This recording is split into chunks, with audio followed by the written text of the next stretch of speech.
The St. Kitts and Nevis National Carnival Committee, the SKNNCC, has announced that in light of the severe water shortage that St. Kitts is experiencing currently, it has taken the decision to eliminate all wet-down activities customarily associated with Juve, Grand Parade, and Last Lap. In a press release from the committee, it said, as a responsible entity, the SKNCC supports the efforts of the St. Kitts Water Services Department in preserving water at a time when the reserves are taxed to capacity. Even though the water truck providers are not using potable water, the SKNNCC does not wish to encourage water wastage in any form, the release noted. The committee apologizes to revelers and urged them to conserve water.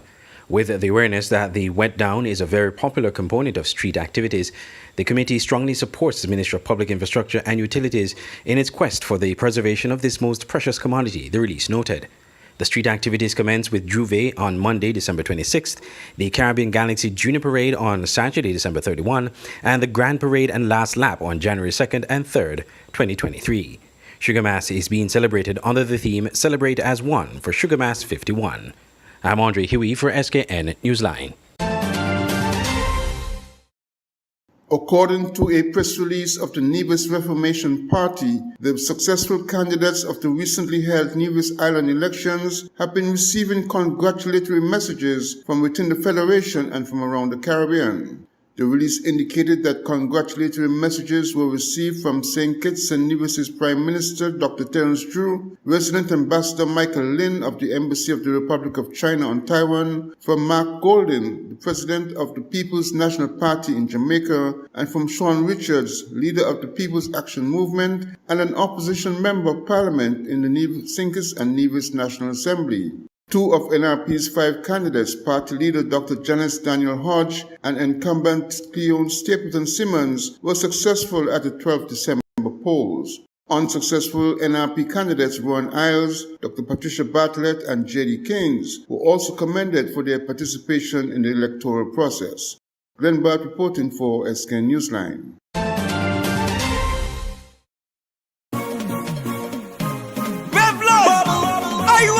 Point of order. You should be here. Listen. Sit down and listen. You should be here.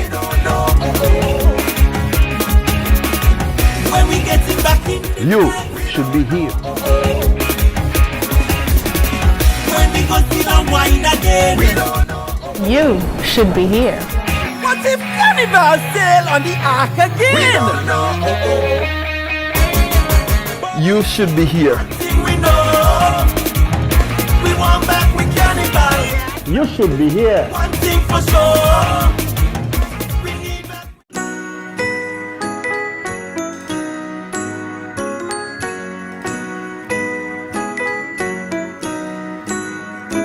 Thank you for shopping at Smart Electronics throughout the year. Happy holidays from Smart Electronics and Island Electronics.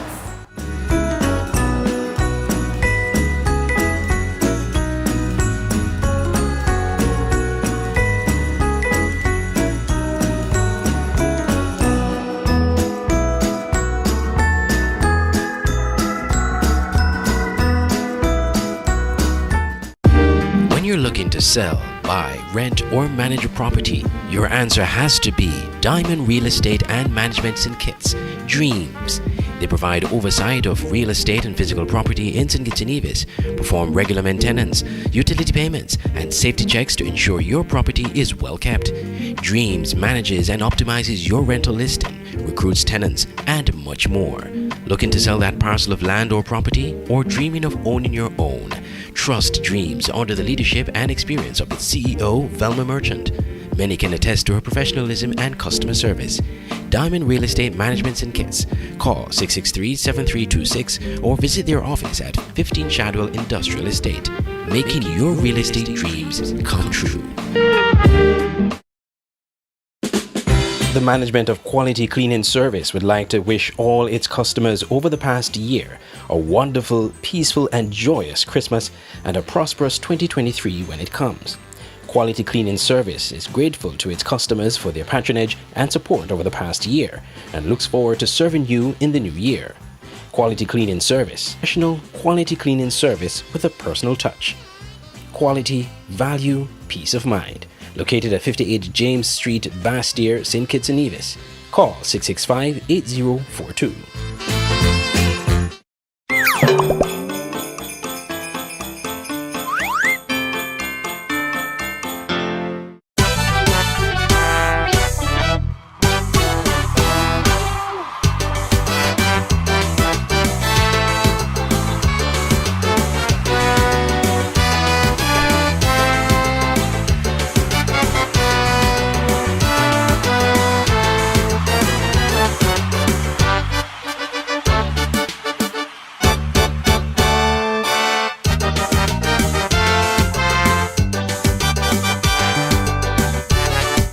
You should be here.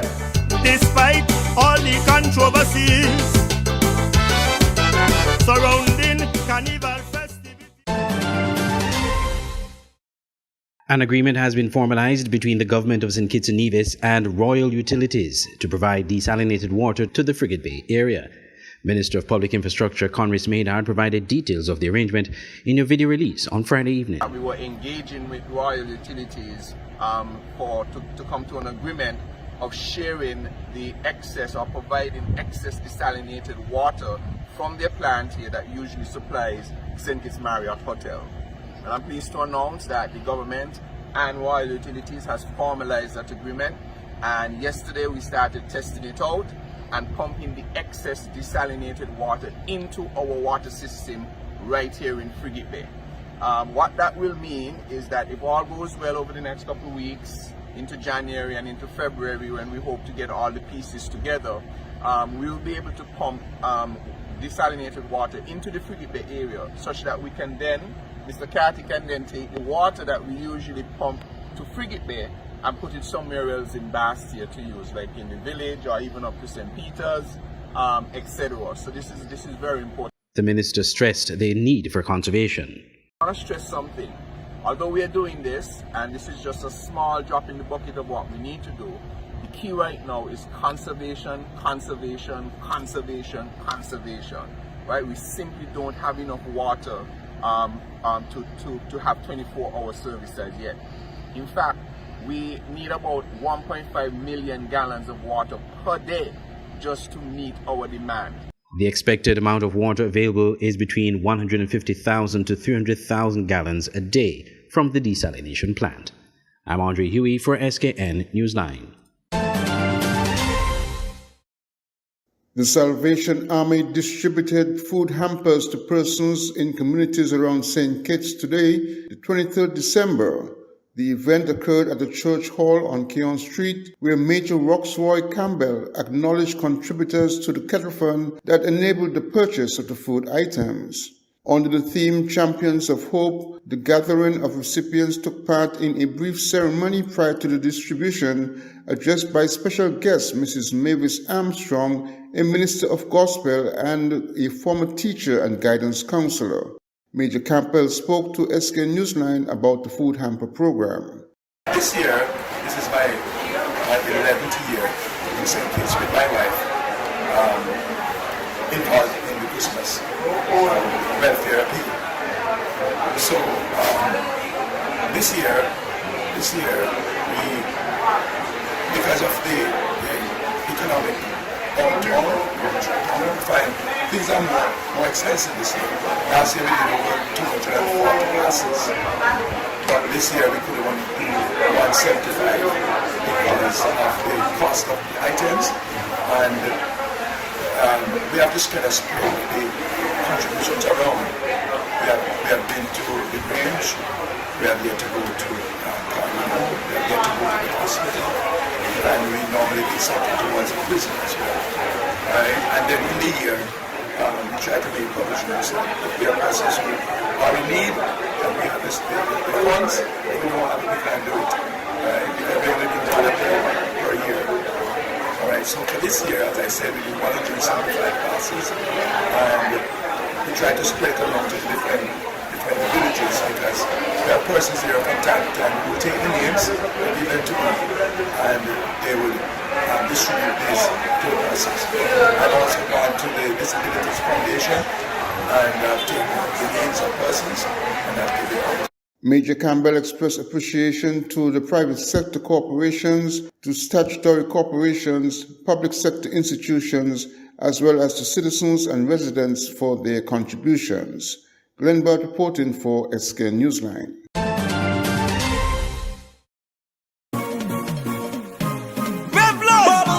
I rise on a point of order. You should be here. Listen. Listen. You should be here. When we get back in You should be here.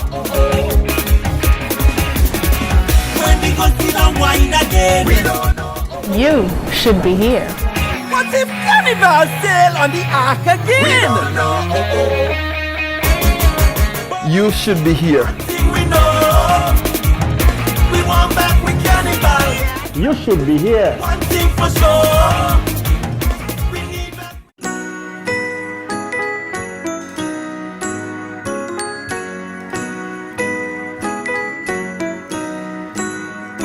Thank you for shopping at Smart Electronics throughout the year. Happy holidays from Smart Electronics And Island Electronics.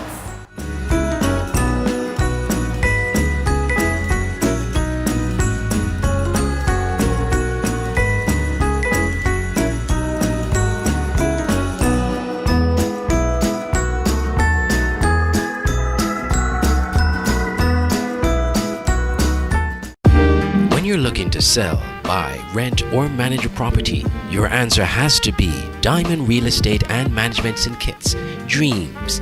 They provide oversight of real estate and physical property in St. Kitts and Nevis, perform regular maintenance, utility payments, and safety checks to ensure your property is well kept.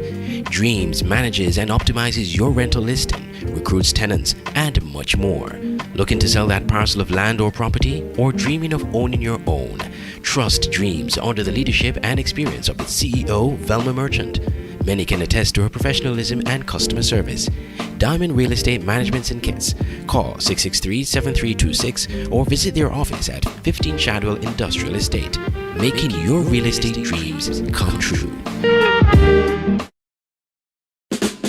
The management of Quality Cleaning Service would like to wish all its customers over the past year a wonderful, peaceful, and joyous Christmas and a prosperous 2023 when it comes.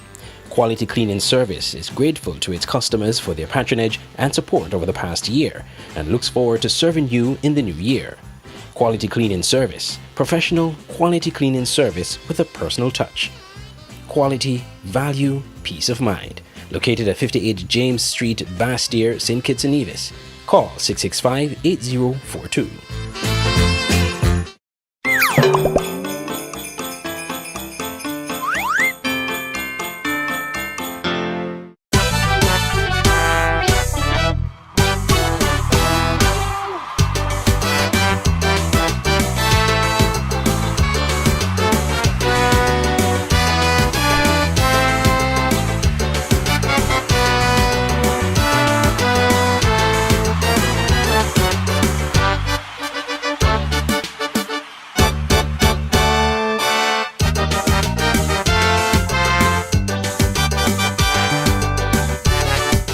You should be here.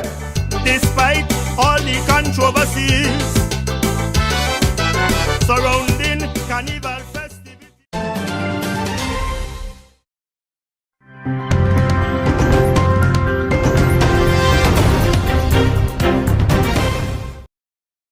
I know for me, at my site, and I encourage all gas station operators throughout the Bahamas, if you get a 24% increase in your operation costs, you need to reduce your staff complement. There's no ifs, ands, buts about that. That's President of the Bahamas Petroleum Dealers Association, Vasco Bastian, arguing that gas station operators will be forced to let go of workers if government does not solve their issues once and for all. Bastian says they've been grappling with fixed margins, which he says is a vexing issue for gas station operators. And making matters worse, he says, is the increase in minimum wage that is set to take place next month. Mid-year, the government just said, hey, we're going to go from $210 per week minimum wage to $260. That is a 24% increase. How do you absorb that? From the 54 cents in gas, we pay our light bill, water bill, salaries, we buy goods for the C-store, we order fuel, all from that 54 cents. So when you come and you tell me we're going to go up on certain aspects of our model and we haven't addressed the margin increase on gas or diesel, imagine how our dealers feel. Here's how Bastian breaks down the issue. Whenever the price of gas increases, if price of gas goes from $3 to $8, nothing changes with your margin. Right. It's costing you more now to buy gas when you're buying it at $3 or when you're buying it at $8. Bastian adds that while gas station operators have been patient with the Davis administration over these concerns, he says at this point, government is simply not playing fair. PPL is going up coming the new year. Minimum wage is going up. With minimum wage comes NIB contributions. That's going to go up.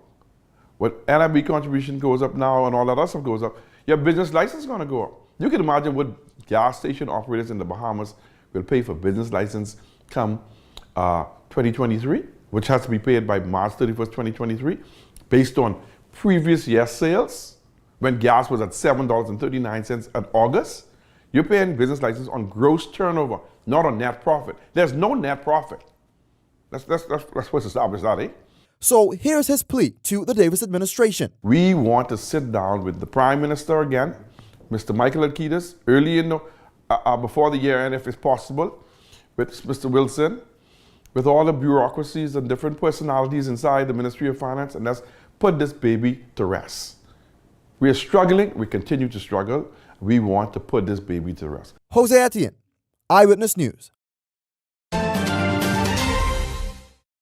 Speaking at the White Coat ceremony of the newly graduated doctors of the University of Guyana, UG, President Irfan Ali talked up his administration's plan to develop the country's health infrastructure, which includes the procurement of new equipment and the creation of new hospitals. In fact, the head of state disclosed that the game plan is to position Guyana as a crucial medical hub globally that would offer services to the rest of the world. We are moving full speed ahead in bringing up to speed our medical system to allow robotics to be part of the medical care delivery. Furthermore, the Vice President of the University of Guyana, Professor Paloma Martin, deemed the graduates as the best of the best. She explained that each year, the university receives about 400 applications from persons interested in becoming doctors, but only 60 to 90 are accepted. Of that amount, only 2/3 survive the program, the professor disclosed. But you showed your resilience, your grit, your high intelligence, innovativeness, creativity, and most importantly, your determination to succeed. Meanwhile, valedictorian of the program, Dr. Marcel Sarjoun, recounted the various hurdles she faced during the course of her studies. To this end, she urged her fellow graduates to upkeep the oath they took while offering the best care to every patient. As we venture out into the world, let us keep the pride and the gusto. Remember what it means to be a doctor. Upkeep this oath that we took today, and remember to give thanks always to the person who helped you get there. And when we're there, we must raise our collective voices and enlist the aid of others in putting redress of inequality, poverty, and poor health at the center of our agenda. Reporting for HGP Nightly News, Shamar Allen.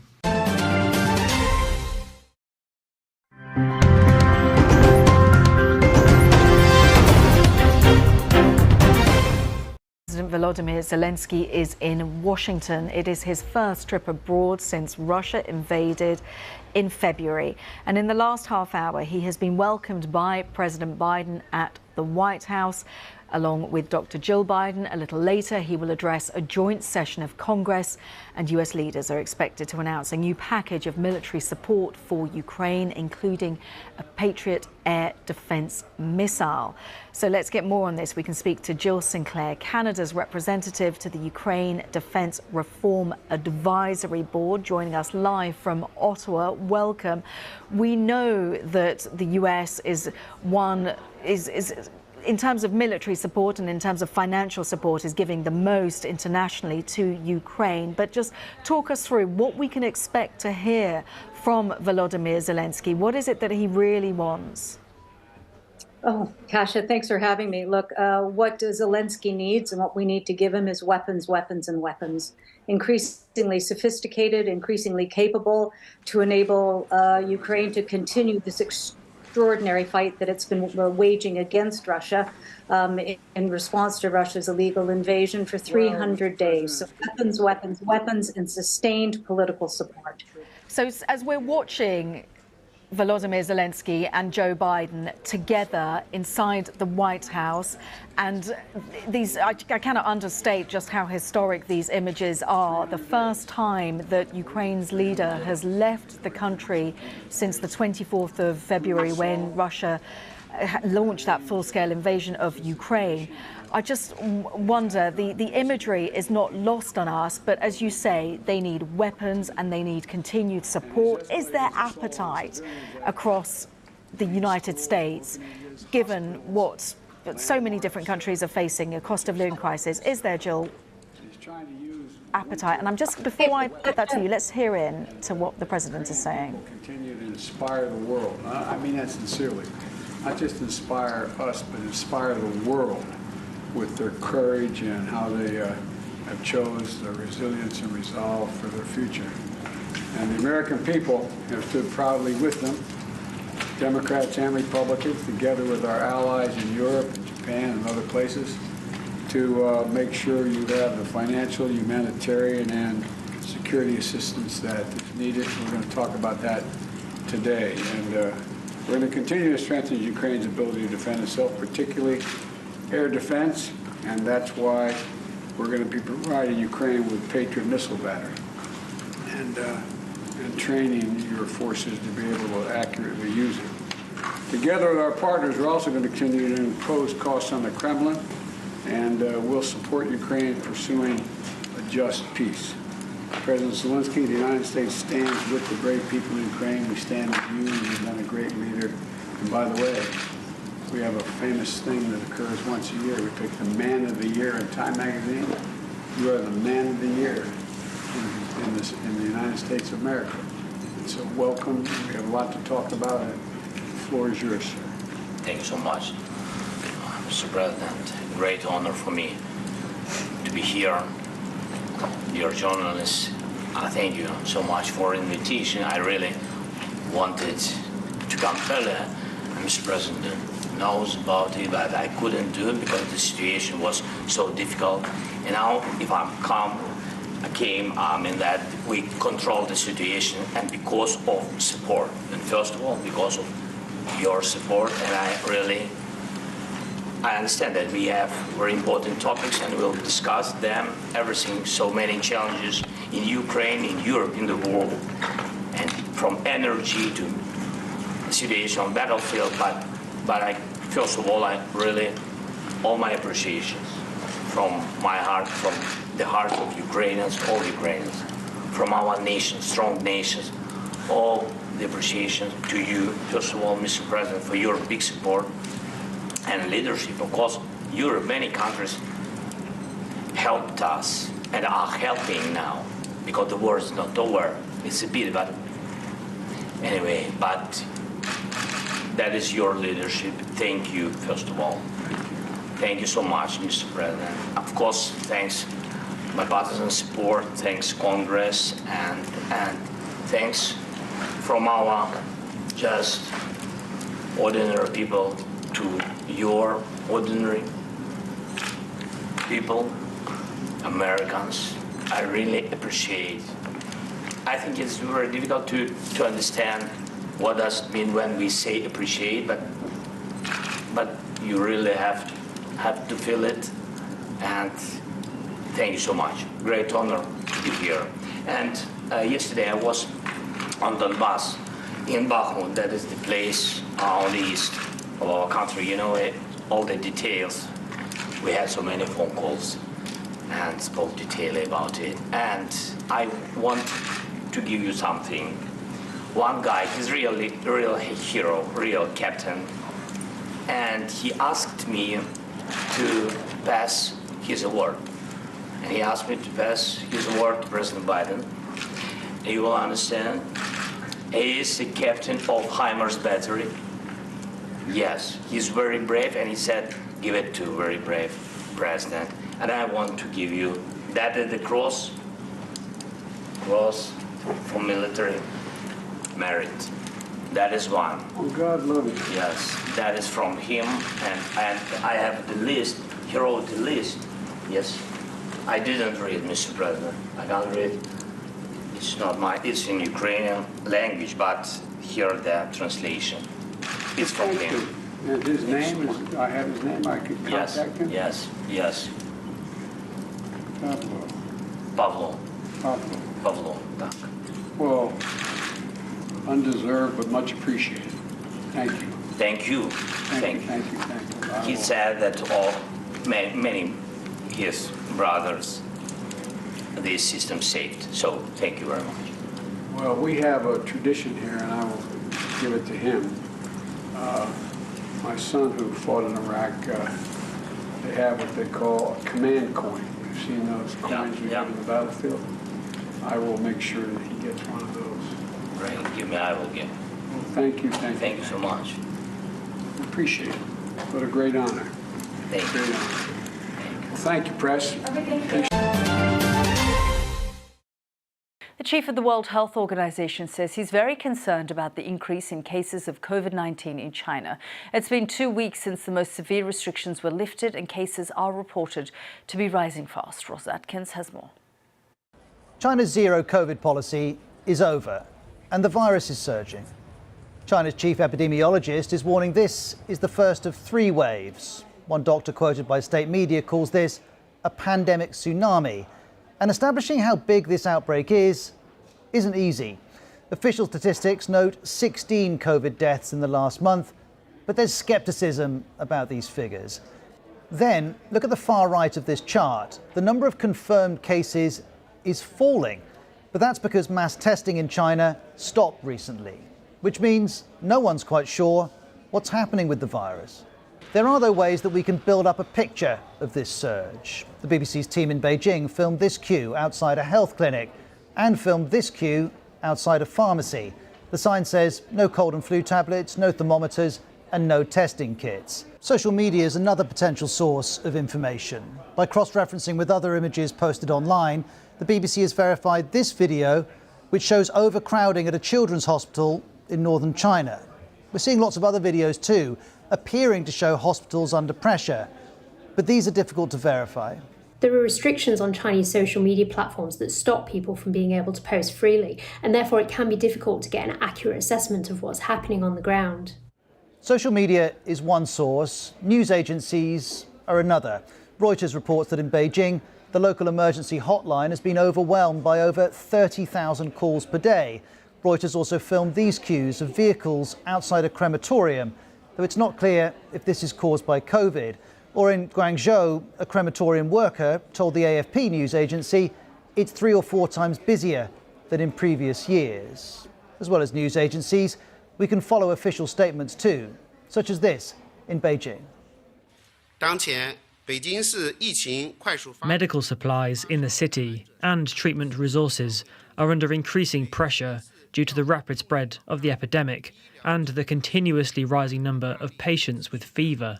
On state TV, we're seeing a door-to-door vaccination drive targeting elderly people. And as the health service tries to cope, so do the people of China. My entire family have fallen ill and are trying to get better at home. But everyone is free to go outside now, which I think has made life easier. People can go outside, but many are choosing not to, either because they have the virus or because they want to avoid it, which is something that China's been trying to do for 3 years. Now, though, COVID is spreading freely, and China's vaccines and its health service are being severely tested. Ross Atkins with that report.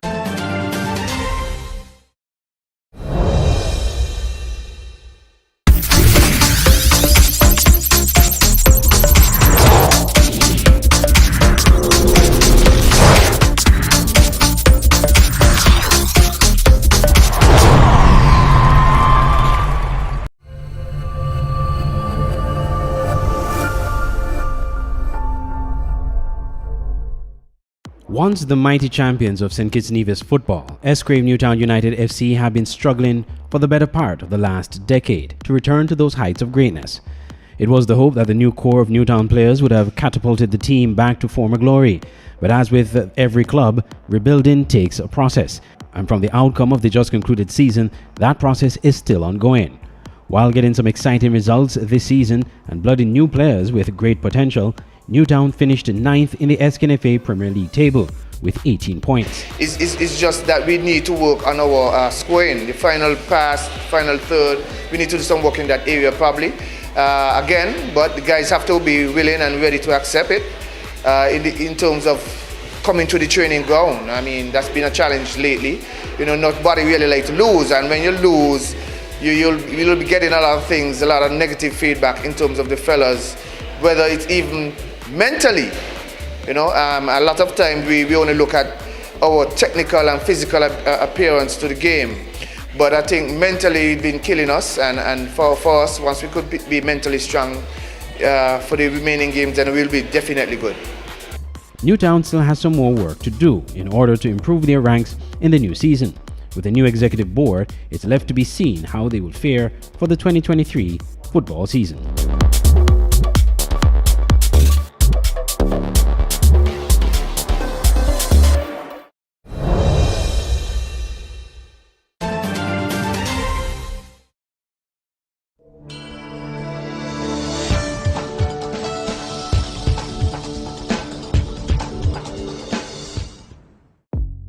Welcome to the SKN Newsline Weather Report. I am Janil Boole.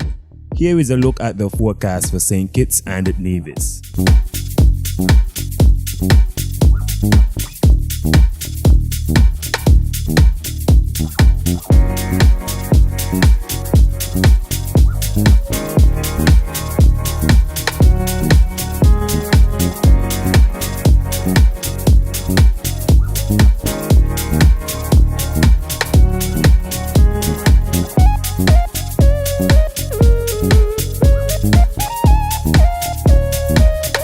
For a more detailed weather report, visit our website at www.sknnewsline.com.